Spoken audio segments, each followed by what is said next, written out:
Welcome to the next podcast, where we're talking about mental health and other issues that are of importance. This morning we welcome Danny. Good to have you here, Danny. We didn't actually design the colour coding in sync, it just happened, but good to have you here. Danny, from when we last spoke, you told me you were a music teacher. Well, musician. Musician? Yeah. I teach a little bit, but mainly performing, Okay. writing. So you started music learning classical, is that? Well, I studied classical music at school, but the whole approach I didn't resonate with. I didn't really resonate with the mainstream education system. I started school in the Montessori Alternative Institution, Right. which I connected with and related to, and then I moved to the mainstream institution, which I didn't really relate to and connect with, and I didn't do well in school. But when I did the IQ test, I got top marks in the IQ test, and I was just like, this seems strange. And then I started learning about how the people's brains work differently, and how the education system is sort of aimed at certain types of minds, and I just didn't relate to that. And same with studying classical music, the approach I didn't connect with, and then I just taught myself lots of different instruments and different styles, and found that a lot more comfortable. What's your favourite instrument that you use for? Have to be the voice. Yeah. Because I'm a spokesperson. I'm very much into spirituality and you know, which is essentially compassion, and therefore that moves into politics, because that's where we have the power to express compassion and to change things to be more compassionate. All right. So when you say voice, you also mentioned earlier that you compose your own music. Yes. So is compassion a theme that sort of runs through your music? Oh, definitely. Yeah? Like across the board, like I write about the suffering of people and other beings, other earthlings. I write about you know, heartbreak, but also lots of positive angles as well. Like you know, because it is this yin yang dualistic you know, polar extremes, but also the 99.9 recurring percent of grey area in the middle, which is, and it's just fascinating the range of love, lifestyles, different people's personalities, and emotional states, and different ways that people relate to life and cope with life. Yeah. So, what got you interested in spirituality in the first place? Initially, I was abandoned by my adopted father, and I used to spend a lot of time alone. And dealing with that emotional pain as a child, and spending a lot of time alone, I started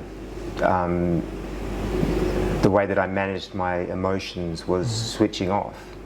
And then as a teenager I started studying meditation, and when I started studying meditation I realized, I've been doing this for years. This is what I call switching off. And then and that was sort of like, so my spiritual journey began as a child, but just intuitively.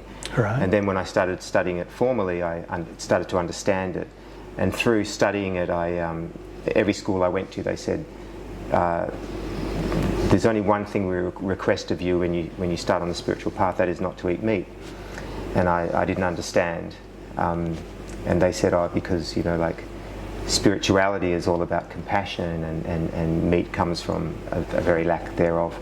And the universal sound vibration of meditation is Om, I am, existence, and meat essentially is taking something out of existence. So it's the complete polar opposite. And so I thought I'll do that while I study meditation to get the most out of it I can, and then I'll go back to eating meat afterwards. But then I found I had so much more energy for surfing, and I was just confused, because I was told that meat gives you energy and makes you strong and all this sort of stuff. And suddenly I was stronger, I had more energy without it.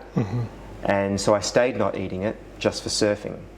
Then after a year of not eating it, I had this sort of awakening where everything that all these people that were much more spiritually advanced than me had been telling me, and I was sort of brushing off and just like, oh yeah, it just made sense. And then it was, I was vegetarian for a long time. Then I became vegan when I learnt more about the cruelty in the dairy and egg industries, and so that was sort of my spiritual journey. And then I've just been helping others, teaching meditation and helping guide people. So you said earlier about being abandoned and the feeling of loneliness, and then sort of with spirituality, the importance of compassion. So can you talk a bit about sort of compassion for yourself? Because I think, your experience of being alone is, while it is unique for yourself, it is also an experience that lots of young men have, that feeling of being alone and isolated in the world. And very often as men, compassion is not something that we resonate with. So I was just wondering if you could talk about your experience of compassion for yourself. Yeah, well, I love myself. I love all beings, and I'm a being, so I care for all beings, including caring for myself. And so I eat healthy, I exercise, I look after my mental health, I have social time, alone time, nature time, tick all the boxes of what makes us, feel good, trigger all the, dopamine, oxytocin, serotonin, complete tasks. Do all those sorts of things, and because like everyone, I want to feel good, and also making other people feel good, and reducing suffering in the world makes me feel good. Like most of us, so many people out there do amazing volunteer work and stuff, and it's such a great feeling. And one of the things that people say is, if you feel bad and you want to make yourself feel better, make someone else feel better. And then when you see how much better you're making someone else feel, that will just light you up. Because sometimes we're not able to make ourselves feel better. And then, and especially in those instances, we make someone else feel better, and oh, wow. And that's the karma. So you mentioned about getting your sort of oxytocin, serotonin, and getting all that. So just to talk a bit more about sort of mental health, because you've raised that a couple of times. Mental health is something that's important for you. What has been your own journey with the area of mental health? Well, after being abandoned as a child, I kind of suppressed that emotionally, because as a child, I wasn't able to process it, wasn't able to understand it. And then as a teenager, I, fell in love and had a relationship, and as we know, through relationships, that brings up childhood trauma and allows us to do that inner work, and which is often why relationships end, when people aren't mindful that that's what's the dynamic there. And really a successful relationship is about two people being mindful of that dynamic and helping each other deal with each other's childhood trauma and grow together and move on. But I just had my first relationship as a teenager. The childhood trauma came up, and I started addressing it. I started seeing counsellors. I started working my way through it. I started, suffering from depression and eventually anxiety. And through counselling, I addressed a lot of issues, and then a lot of people started coming to me and saying, "Oh, you've been through all of this. How did you get through that?" And then I'd share with them, and then I became a counsellor by default, just because people kept coming to me, and then I'd keep getting this feedback of people saying, "Oh, I've been seeing all these professionals, but I couldn't resonate with them. They didn't seem to help me, but you've really helped me." And so I realised, like with music, I had a gift in that area as well, with intuition. And often when we see, whether it's a counsellor or even a GP, a lot of it's intuition.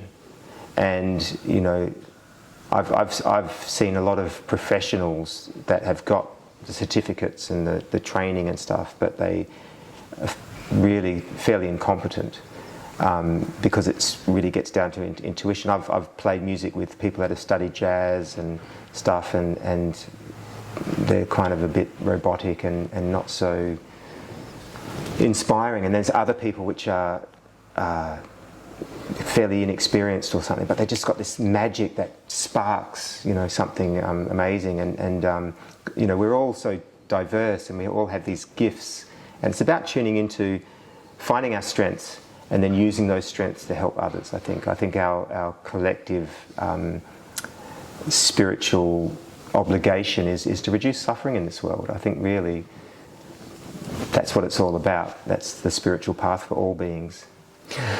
So, in terms of finding your strengths, you've spoken about your intuition as one of your strengths.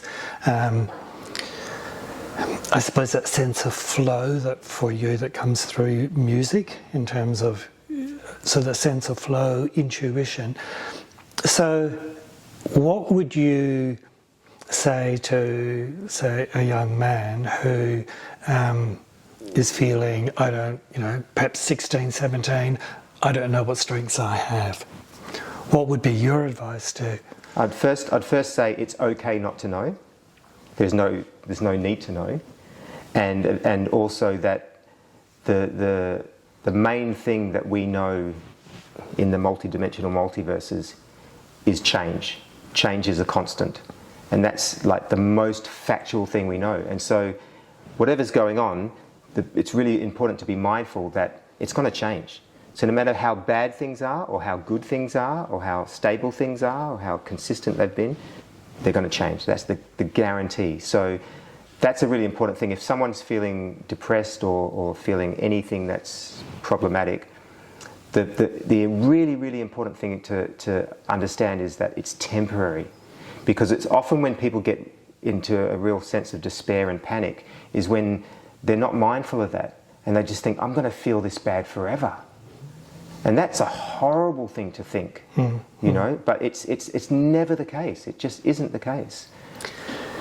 So the shift for you, like in terms of the depression and the anxiety that you felt, when you say, these things always change, was part of the change for you in terms of the meditation practice, or were there other things that you did that helped shift as well? Definitely both. Meditation is a really powerful thing.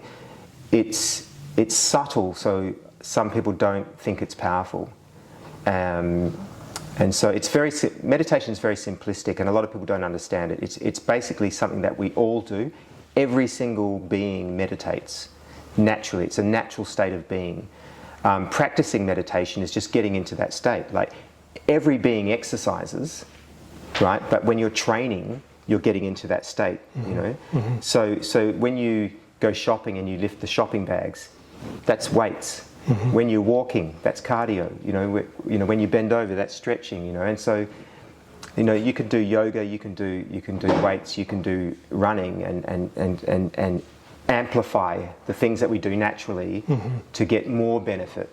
And the same is with meditation. So when we're in a state where we might be just walking through nature, we might be alone, there's no distractions, we've put our phone down, and we're just like, just...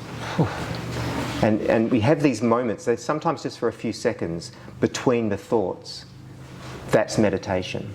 And that's part of the reason we feel so good when you just have a lazy Sunday afternoon, or you go for a bushwalk, or you're just lying on the beach or something like that. I feel so relaxed, and because we've been meditating without knowing. And so a lot of people mystify it and make it seem like it's this, you have to be in a full lotus position and beads and incense and all this stuff. But essentially it's a very simplistic, just focusing on the breath, and letting, as the thoughts come, just letting them go.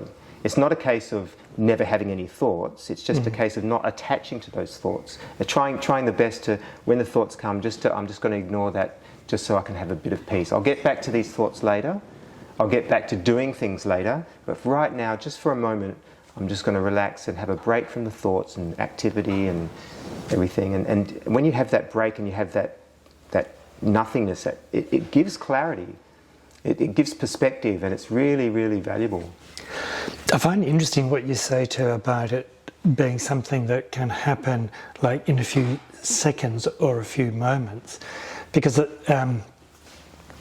often we think that we've got to meditate for 20 minutes or half an hour, and you find people that say, oh, I know I should meditate, but I haven't got the time because I'm doing X, Y, and Z. And it's helpful to understand that it's not, in a sense, as you say, the length of time. It's just that being present in the moment. And that can just be, 1 moment, 2 minutes, 4 minutes, but it's still allowing your body to reground itself, I suppose. Yeah, I mean, meditation, like just focusing on the breath, whether it's a minute meditation or even just taking one deep breath. Just taking one deep breath, wow, you just feel so much better after it. You just feel more relaxed. It's just really powerful. And then if you take a few in a row, even better. And you can just build it up. It's not a competition. No, that's true. We often make it a competition and feel that we have to, but you're right, it's not. So going back to our 16, 17-year-old, you're saying you don't need to know your strengths, accept the fact of change, be present in the moment for however minutes. What other helpful advice would you give from your perspective? I think try different things. Like, we don't know what we're good at until we try it. We try it and, oh wow, I have this amazing ability here. I didn't know I had that because I'd never done that before. I never explored that. And so trying lots of different things, connecting with different people, talking with different people. Often we sort of have our clique and we just hang out with different people of different ages and different races and different sexual orientations and different economic brackets. And the more diverse people that we talk with, the more interesting perspectives we gain, and we often will eat different food, and we'll do different activities, and we'll hear different languages and accents, and it's just enriching. And it's just like, we can travel the world in our own community because the world is in our own community. I started smoking when I was 10 because I wanted to run faster, and so I was always being really physical.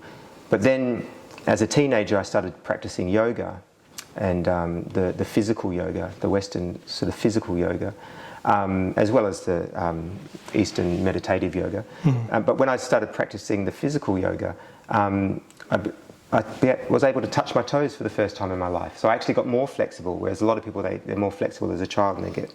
Yes. I guess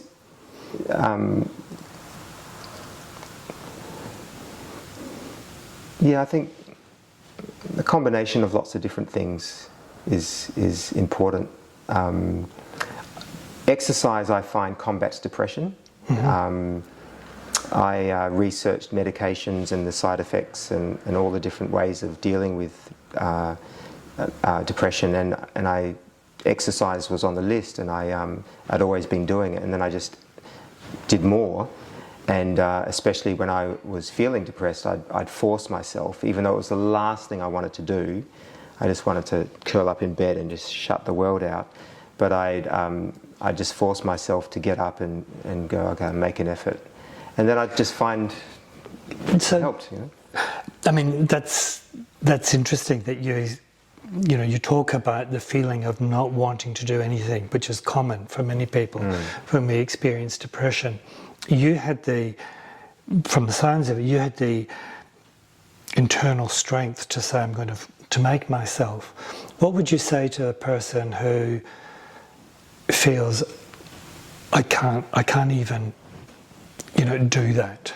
Well, I've been there, and I think it's important to sort of go, I can't do it now, and so I'm going to just stay in bed now, or I'm just going to watch TV or watch something online or listen to music or read or just be in my own space, my own shell and feel protected in this womb and not judge myself and just go, that's okay, this is how I'm feeling today, or this is how I'm feeling this week or this month, and go, I will nurture myself and do what I feel is right for me to look after myself now, and then when I feel up to it, then maybe I'll get out of bed, then maybe I'll get out of my room, then maybe I'll get out of the house, then maybe I'll go for a walk. And then after going for a walk, maybe I'll go for a run, or I'll go for a cycle or a swim, or just I'll go and play team sport, or I'll go visit friends, or see a band, or anything that sparks joy. As soon as we spark joy, we get motivated. And so, like for me, I like comedy. I like listening to comedy, and of course music and film. So who are your favourite comedians you listen to? Too many Too many? to mention, but I do like hard humour. I do like humour that challenges, and I think it's a really, like Dave Chappelle, for example. When you look at what he's been doing recently, it's such a powerful medium, just like music, where you get to share a message. You look at Hannah Gadsby with Nanette. Comedy and music help us relax and help us open emotionally, and then in that space is a perfect space for a message to come through of a gift of something positive. And people sharing their vulnerability is very powerful. And when people share, these people that we admire and that we look up to, and they share, hey, look, I'm human, I break, I've gone through these problems and things like that, it humanises them, but it also sort of helps us feel better about ourselves when we see these people that we idolise and realise, oh, they're just like me. And all these things that I was feeling bad about myself, that's in them as well. And that connection of humanity, where we start to realise, hey, we're all the same. It's like some people walk down the street and they might think, oh, that's a really rich person getting out of their fancy car, and that's a person experiencing homelessness, and they might pass judgment on those two economic extremes. But essentially, both of those people feel all the things that we feel, all the feelings. Like an economic state doesn't limit the range of emotions. What you say about vulnerability is an important point, because often in Western society we see vulnerability as a weakness. So we're reluctant to be vulnerable because we don't see it as that connection to another person. We see it as a weakness about ourselves.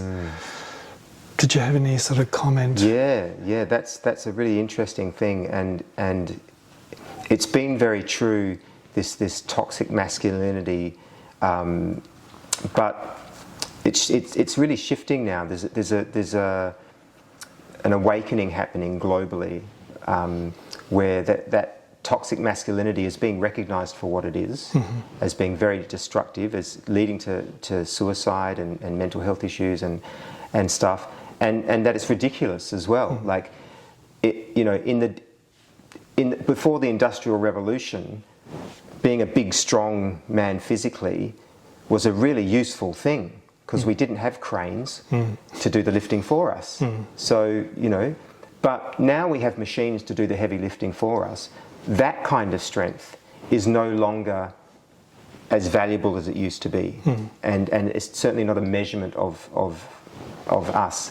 And so now it's more, I guess, cognitive strength, and emotional intelligence, because like, you could be the smartest person in the world and be making a crazy amount of money, but if you don't have emotional intelligence to be able to connect with your family, with your partner, with your children, with your parents, with your friends, then there'll be that disconnect there, and you'll be lonely, and so I think a lot of people are realizing that that being vulnerable is the strength. It's actually flipped, where we used to think maybe being vulnerable, maybe crying was, oh, you're weak because you're crying. I think now people recognize that, hey, you've got the strength to cry. You're so strong that you can actually go to that dark place that so many of us are scared to go to and feel those feelings and have the strength to feel those feelings and express that through crying. And that is a huge strength. And not everyone has that strength. And so when I see someone crying, I see that as strength. When I see someone not crying, I see that as weakness. I see that as someone who doesn't have the strength to go to that dark place. And so I think that script is being really flipped now. And that's a really important thing to prevent suicide, especially in males. That toxic masculinity, it needs to go. It's like what we used to call a king hit is now called a coward's punch, because that's what it is. You know, and so we're rebranding stuff. You know, like we're tearing down these old statues of colonizers who did horrible things that we glorify because they wrote history. And now the whole world is waking up, and it's a beautiful thing. We're in a really special time right now. So, I mean, talking about vulnerability and being, you know, going to that dark place, I suppose the other, having the strength to go to that dark place is also what you said earlier about knowing that the dark place won't stay, that everything will change, and even though we do go into dark places at time, that will change as well.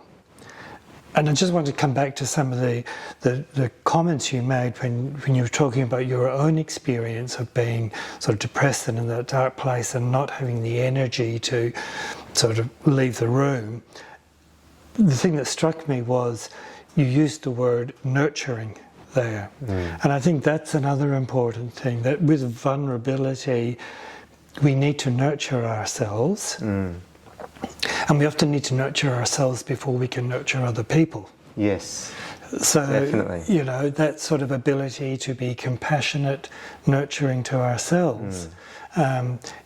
If we want to really be effective in terms of impacting other people, it always starts with ourselves. Yeah, I call it sharpening the axe. So a lot of people, we go through our lives and we're sort of like, oh, I'm so busy, I've got to do this, I haven't got time to, and you say to someone, hey, take a break, you know what I mean, like just, and I haven't got time. Hey, let's do some exercise, you know, I haven't got time, you know, let's, and so they start getting run down, just like an axe gets blunt, you know, when you just chop, chop, chop. And then they become less effective because they run down, oh, my back's sore and I haven't got energy, and they make mistakes, and oh, now I've got to fix that mistake because they run down. And so you just end up like a blunt axe, and you're just all day and you're not getting through the wood. But when you take a break and you do that, like you say, self-nurturing, and you put the energy back into yourself, whether it's going and getting a massage or doing some meditation or doing some exercise or doing something that sparks joy, and then you... Go. So we've covered a lot of ground today. We've spoken about spirituality, the importance of compassion, self-compassion, before we can be really effectively compassionate to other people. Spoken about the importance of nurturing ourselves with mental health issues and taking care of ourselves. So thank you for that, Danny, for all that you've shared. Is there anything else that you would like to say? Yeah, I think that this understanding of interconnectedness, like I think the Western mindset and ethos is, you know, dissecting and specializing, and there's all this separateness, and different countries and different races and different people and different genders and different sexualities. It's all different. It's all dissection and separation. And I think that it's really important to sort of embrace this sort of spiritual quality of the interconnectedness of nature. Everything's interconnected, and everything thrives and is dependent on each other, and because of that, it's like when we think of other, then it's easy for us to sort of go, to have some kind of prejudice or judgment. But when we understand there is no other, we are all one. We are all part of the same being, which is Mother Earth. And it doesn't matter, you know, race, gender, sexuality, species, age, economic situation, country, whatever. All of those things are irrelevant. You know, if there's a being that is struggling, help that being. You know, if you see a dog with a broken leg, pick it up, take it to a vet. You know, if you see a person crying, say, hey, what's wrong? Can I help you? If you see someone being angry, hey, what's wrong? If someone comes up and is aggressive to you, the best way to handle that, rather than being aggressive back, is just to say, oh, you're really upset. What can I do to help you? You know, because usually it's nothing to do with you. It's just there. That's very often, you know. yeah. And so, and so extending that, you know, to all beings, then there is no prejudice, and that includes not just human beings but all beings. So all animals, and this is why living plant-based and vegan and stuff is so important, because you know we don't need to exploit and torture and kill our fellow earthlings in order to survive. So why should we? You know, we don't need to have slaves working for 65 cents an hour. We don't need to be dropping bombs on people. You know, we don't need to be destroying the environment. And so I think collectively, if we all do our part to try to reduce those negative elements and promote the positive elements of charity and compassion, we can make this world utopia. We can do it. We are all interconnected, indeed. Yes. Thank you, Danny. And if this conversation has raised any issues for you, please see the numbers that will be posted for Lifeline and other phone numbers that may help. Thank you.